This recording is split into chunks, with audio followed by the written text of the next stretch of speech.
So ESDC is one of the main departments that delivers programming to Canadians, and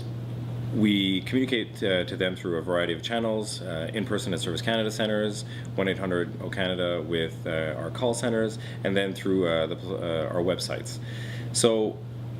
here we're looking to deliver a variety of programs, and seeing how there's a lot of decisions that had to be made by Canadians on which programs they want to participate in and all the various options, we thought that behavioral economics would be a good way to guide them through this decision-making process.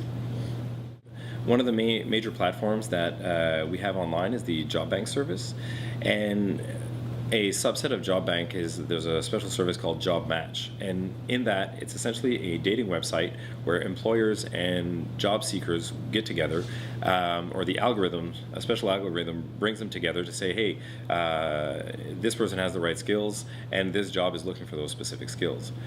However, in order to do that, both the employer and the job seeker need to fill out all this information before the algorithm can match them.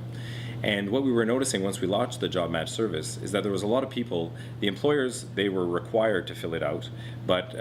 the Job Match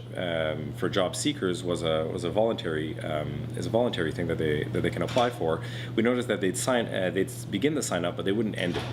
So seeing how they weren't ending the sign-up, we said, well, this is probably due to behavioral barriers, because they showed interest. However, once they saw how much time was required and the number of fields of information that were being asked for, they weren't following through. So one of the projects that we designed is when they show interest and to sign up for Job Match but don't complete their application, we can communicate them with them by email to try to prompt them to say, hey, come back and finish your application. So we did just that. By grabbing the population of people who started their Job Match account but didn't complete it, we took those emails and we randomized them into 5 groups. A group with a control email that was being sent before we were brought to bear on the project, and then 4 different nudge emails. And one was framing, one was based on priming, another was based on building a sense of commitment, and then the last one was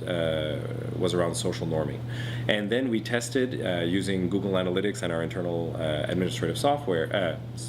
data sets, how many people were clicking on which email, and then how those were translating into actual accounts created, which is the purpose, because without them completing their account, they can't benefit from the Job Match service,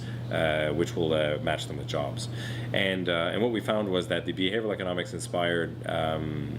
emails were much more effective at getting people to not only click, but also to complete their Job Match application. So following the trial, we ended up actually doing 2 trials, and at the end of both of those trials, we took the best email, the email that